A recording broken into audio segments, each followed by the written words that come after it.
Presidente critica o Banco Central de novo e dólar chega ao maior patamar registrado no governo Lula. E você vai ver também. Receita Federal abre amanhã a consulta ao segundo lote do Imposto de Renda. 5.700.000 contribuintes serão contemplados. STF retoma julgamento sobre o porte de maconha. Inverno começa no Brasil com calor e tempo seco. E ainda, Ministério Mulheres que Vencem realiza encontro no sábado. O tema é um espírito novo. Tudo isso você confere a partir de agora no Jornal das 18h30.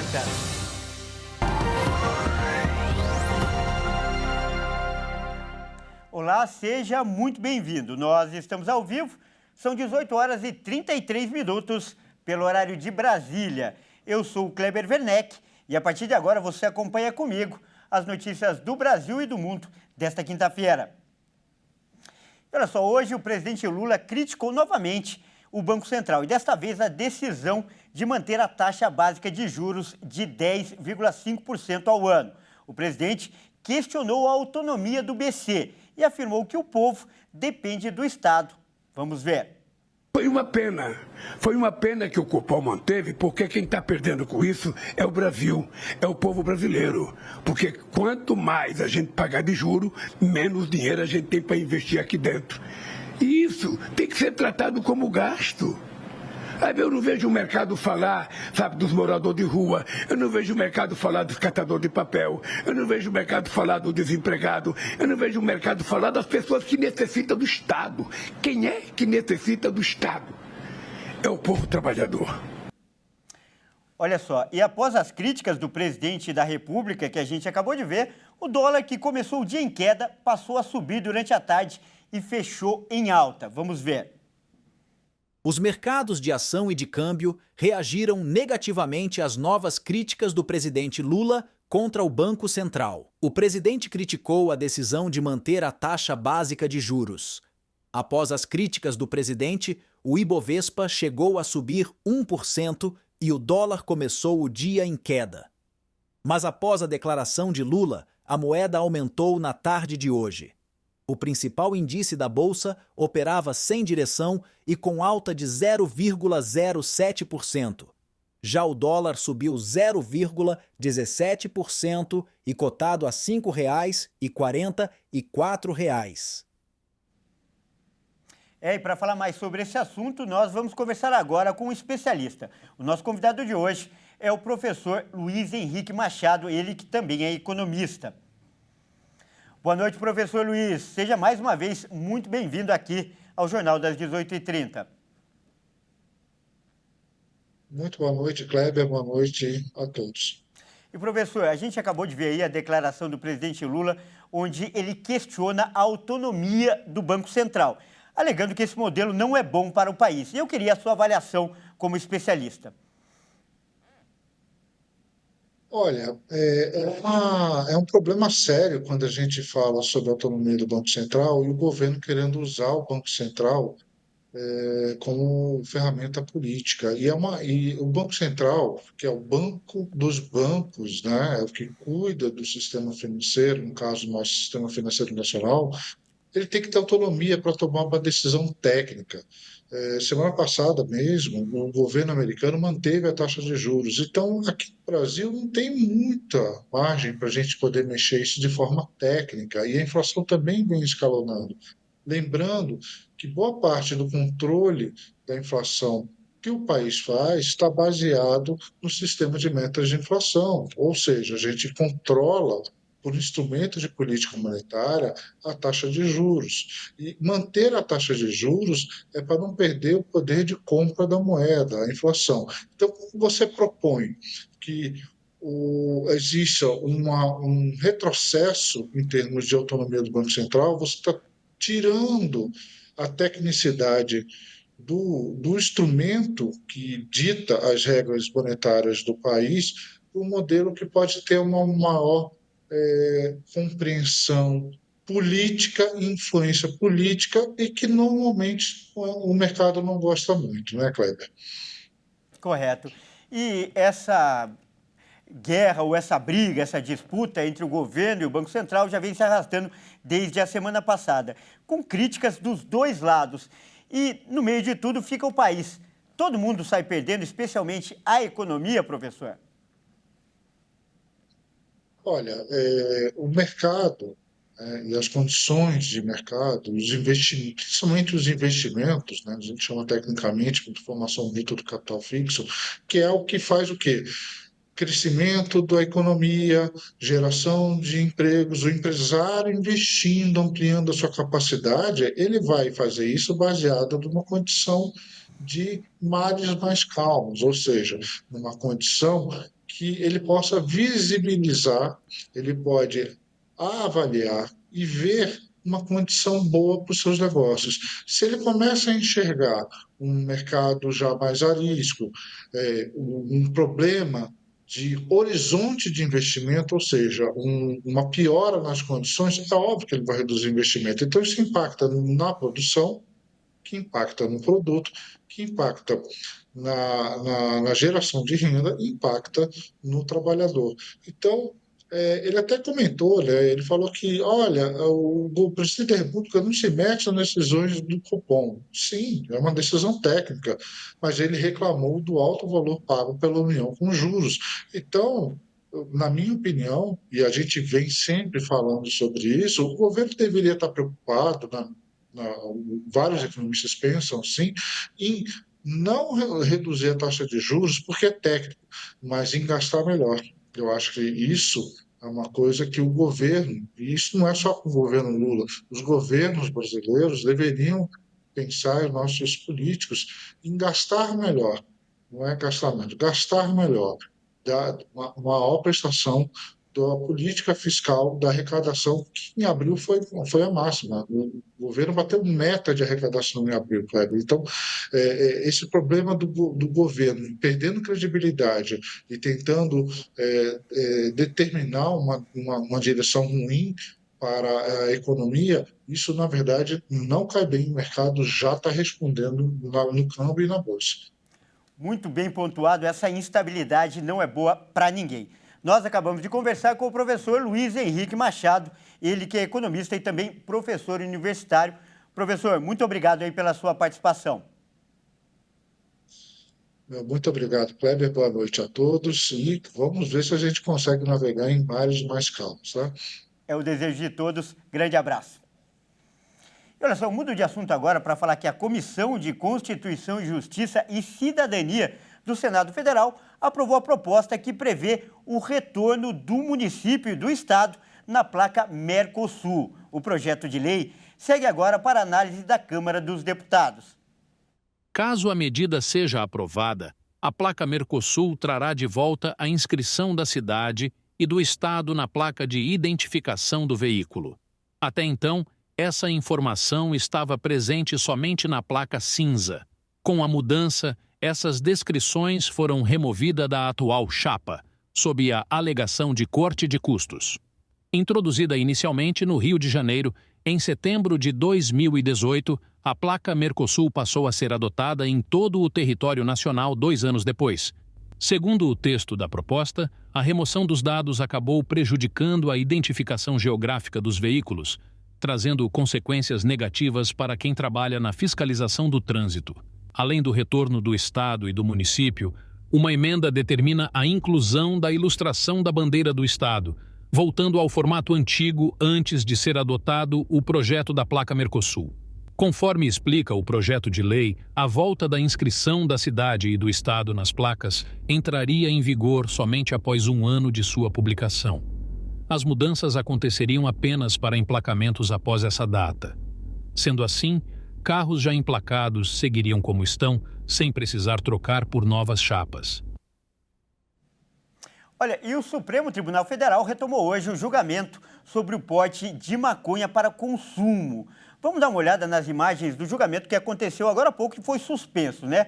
O assunto começou a ser discutido no tribunal em 2015 e até o momento foram apresentados 9 votos. O placar está em 5-4 para considerar que não é crime o porte de maconha para consumo. Faltam ainda 2 votos, faltam os votos da Carmen Lúcia e do Luiz Fux. Os ministros também debatem a possibilidade de estabelecer uma quantidade mínima de consumo individual e também um critério que diferencie o usuário do traficante. Pois é, com certeza esse é um assunto que interessa para muita gente, especialmente para as famílias que nos assistem todos os dias. E por isso, nós vamos conversar agora com um especialista. O nosso convidado é o professor Frederico Afonso, ele que é especialista em direitos humanos. Boa noite, professor. Seja muito bem-vindo. Mais uma vez, um grande prazer recebê-lo aqui no Jornal das 18h30. Kleber, boa noite a todos. Tem uma polêmica, hein, Kleber? Grande polêmica, professor. Então eu peço, já passo a bola para você e peço que você explique essa situação. Afinal, o assunto, como a gente viu aí, está sendo julgado no STF, mas ao mesmo tempo está tramitando no Congresso e lá segue avançando, né? Então, como é que fica essa situação? Qual a decisão vai prevalecer, já que, ao que parece, cada lado deve seguir aí por um caminho, por uma direção oposta? Kleber, nós temos um Congresso conservador e nós temos uma Suprema Corte progressista, né? Nós temos uma Suprema Corte que vem aí, entre aspas, desafiando as competências primárias, originárias do Congresso Nacional. É óbvio que se for judicializada a questão, e muitas vezes o será, a Suprema Corte vai prevalecer, como vem prevalecendo. Discutimos aqui juntos, até mesmo a questão da saidinha dos presos, né? O Congresso vai caminhar para um lado, vai caminhar que sim, continua sendo crime essa questão da quantidade. Apenas o ministro Edson Fachin deliberou que caberia ao Legislativo, né, questionar, discutir e deliberar sobre a quantidade, mas os seus colegas, que a gente chama aqui de um arquipélago, né? O Supremo Tribunal Federal são 11 ilhas distintas. Então, o STF deve caminhar aí, seguindo a sua linha atual como mais progressista e vai acabar, então, deixando até determinada quantidade como um fato atípico, ou seja, não será mais crime. Há uma confusão de narrativas, né? O presidente Luiz Roberto Barroso disse que o STF não está legislando a respeito, né? Mas a partir do momento que você precisa explicar uma narrativa, obviamente que a narrativa ela está confusa. Ele disse que continua sendo crime e tal, mas não está legislando, e houve até hoje um bate-boca lá entre 2 ministros. Eu acredito que, mais uma vez, a questão não vai acabar bem. Eu que tenho filhos pequenos, a preocupação é enorme para a família, eu acredito que a decisão não será boa para as famílias.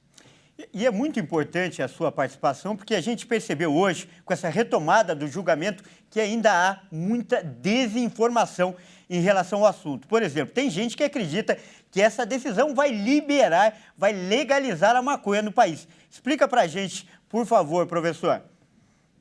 Na verdade, há essa discussão entre os próprios ministros do STF, né? Eles entendem que não há essa questão, eles estão deliberando acerca de uma pequena quantidade, justamente para desafogar o sistema carcerário, que há uma quantidade expressiva. A República Federativa do Brasil é o 3º maior país, assim, em termos de população carcerária, com dados do próprio Conselho Nacional de Justiça, com mais de 800 mil presos, e que grande parte dessa população carcerária seriam microtraficantes, ou seja, aqueles que, dentro da lei antidrogas, se encaixam numa quantidade pequena, né, de drogas ilícitas. Então, o STF está caminhando para abrir uma janela justamente para essa parcela da pequena quantidade. Não é que vai liberar a maconha, mas caminhando no julgamento como está, eu acredito que a Carmen Lúcia, né, deva ser a última a votar. Caminhando como está, com as quantidades que já foram votadas, claro que o tráfico grande vai continuar sendo tráfico, mas as pequenas quantidades, a última vez que eu tinha visto isso, falava algo em torno de 60 gramas, deva ser, então, liberado, não poderia falar isso, né? Liberado pelo STF. Eles vão entender que na jurisprudência a questão ela passa a ser, na prática, atípica. Vamos aguardar, né? Vamos aguardar. Bom, nós acabamos de conversar com o professor Frederico Afonso, ele que é especialista em direitos humanos. Muito obrigado mais uma vez por essa participação tão importante, professor. Obrigado, Kleber. Bom jornal. Um abraço. Grande abraço. E atenção, agora uma notícia de utilidade pública aí para você que nos assiste. Nesta sexta-feira, a partir das 10 da manhã, a Receita Federal vai abrir a consulta para o segundo lote da restituição do imposto de renda. O pagamento será liberado para mais de 5 milhões de contribuintes na próxima sexta-feira, dia 28 de junho, por transferência bancária ou via Pix. O calendário de pagamentos é dividido em 5 lotes, e os primeiros lotes, incluindo o próximo, são para os grupos prioritários. Os contemplados serão 140.360 contribuintes e idosos acima de 80 anos. 1.024.071 contribuintes entre 60 e 79 anos. 66.287 contribuintes com alguma deficiência física ou mental. E 252.738 pessoas receberam antes em razão do estado de calamidade decretado no Rio Grande do Sul. E quem não for contemplado neste segundo lote ainda terá a oportunidade de receber a restituição em outras rodadas de pagamento a serem desembolsadas. E veja a seguir, inverno começa no Brasil com calor e tempo seco. E ainda, Ministério Mulheres que Vencem realiza encontro no sábado. E o tema é um espírito novo. Nós voltamos já.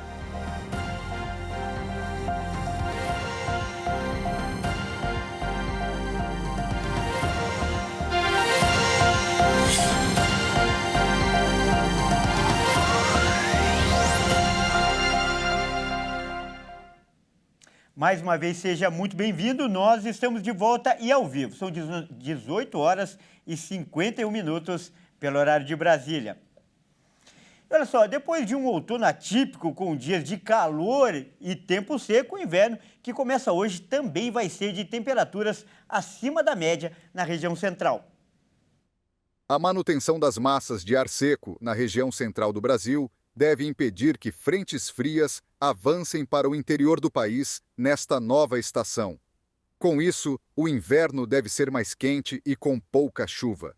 Segundo o Instituto Nacional de Meteorologia, a nova estação tem início exatamente às 5h51 desta tarde e se estende até o dia 22 de setembro. Os meteorologistas asseguram que a tendência é que especialmente o sudeste e centro-oeste vão ter a persistência de dias com temperaturas acima da média nos 3 meses do período.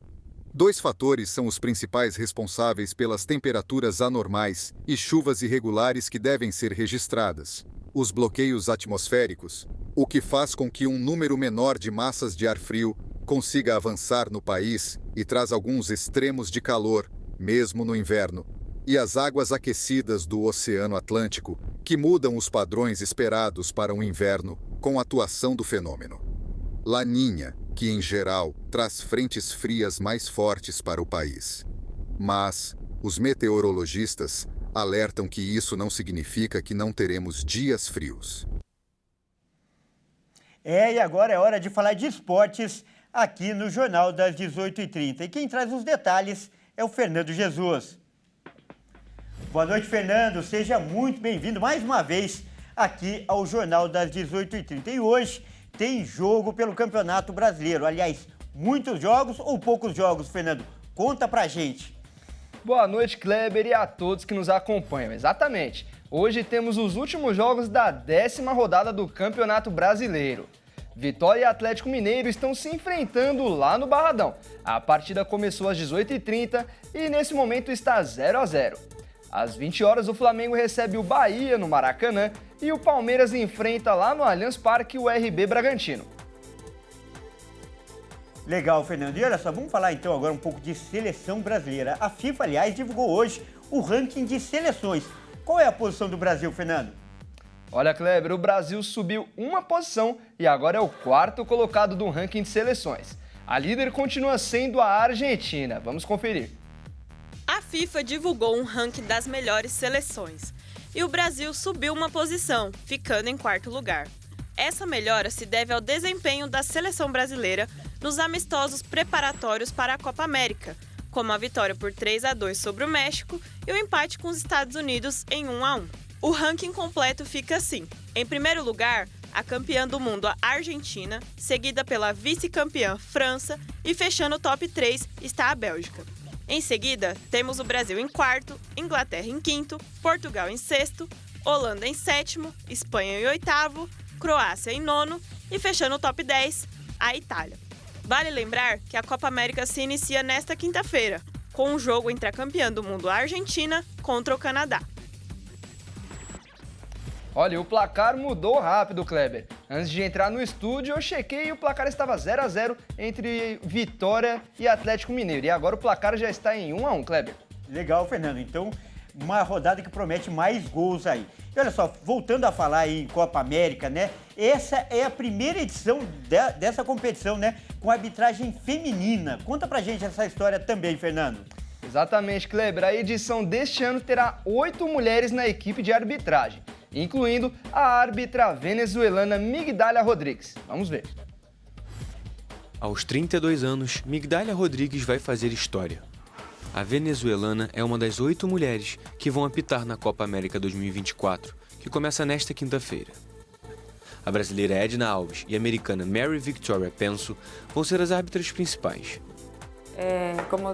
Eu comecei em 2009. As oportunidades para as mulheres dentro do futebol masculino não eram tão abertas. Hoje em dia, a presença feminina é mais comum. Algo cotidiano. Rodrigues já participou da Copa Sul-Americana e da Copa Libertadores. Atualmente, novas oportunidades têm aparecido. Uma grande chance surgiu quando as primeiras árbitras e assistentes mulheres participaram da Copa do Mundo do Catar em 2022. Na verdade, é um sonho. Estamos trabalhando para isso. Desde que iniciei, minha preparação física sempre foi focada em chegar aos torneios masculinos. E se tornou realidade. A venezuelana também vai para os Jogos Olímpicos Paris 2024. É um sonho. Quando acordo de manhã eu penso, estou conquistando tantas coisas em tão pouco tempo. Iniciei como árbitra internacional em 2016. Existem pessoas que têm 15 anos em nível mundial e não conseguiram chegar aos Jogos Olímpicos. E eu estou conseguindo. É uma realidade muito emocionante, algo único. Em realidade, emocionante, único. Kleber, e temos também brasileira nessa equipe de arbitragem. Estou falando da árbitra Edna Alves. Bom, eu fico por aqui e volto com você no estúdio. Kleber, grande abraço. Grande abraço, Fernando. Muito obrigado pelas informações e sorte para todas essas mulheres, que elas façam um belo trabalho. E olha só, por falar em mulheres, neste sábado, a Igreja Internacional da Graça de Deus realiza mais um encontro do Ministério Mulheres que Vencem. E o tema é um espírito novo. Acompanhe. Renovação, emoção e muito louvor. É o que promete o encontro das mulheres que vencem. O evento acontece nesse sábado na Igreja Internacional da Graça de Deus, no centro de São Paulo. Serão 2 reuniões, a primeira às 11 horas da manhã e a segunda às 4 horas da tarde. A expectativa, mais uma vez, é reunir milhares de mulheres que buscam se fortalecer na fé para vencer os desafios, sempre com a proteção de Deus. O tema é um espírito novo. A pastora Thaís Benevente faz o convite todo especial para que as mulheres estejam presentes neste encontro. E com espírito novo, também tem uma nova vida e novas vitórias. Próximo sábado, nós vamos ter aqui o grande encontro das mulheres que vencem. Meu convite especial para você, para estar aqui comigo, participações especiais, vamos ter muitas bênçãos acontecendo, então você não pode ficar de fora. Você que é mulher do Brasil todo, ainda dá tempo. Dá para você se programar e estar aqui conosco. Pega aquele dia para passear em São Paulo e venha, vai ser especial. Você tem às 11 da manhã como opção, ou você também tem às 4 horas da tarde, em 2 horários ali para abençoar a sua vida. Você que é mulher, você que está depressiva, doente, foi chutada para fora de casa, você que está perdida, abandonada, nós temos um encontro marcado.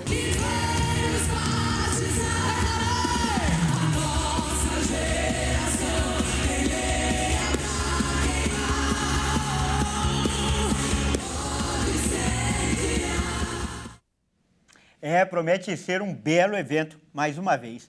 Bom, é isso aí. O Jornal das 18h30 fica por aqui. Eu agradeço demais pela sua companhia e convido agora para ficar com o SOS da Fé. Ótima noite e até amanhã.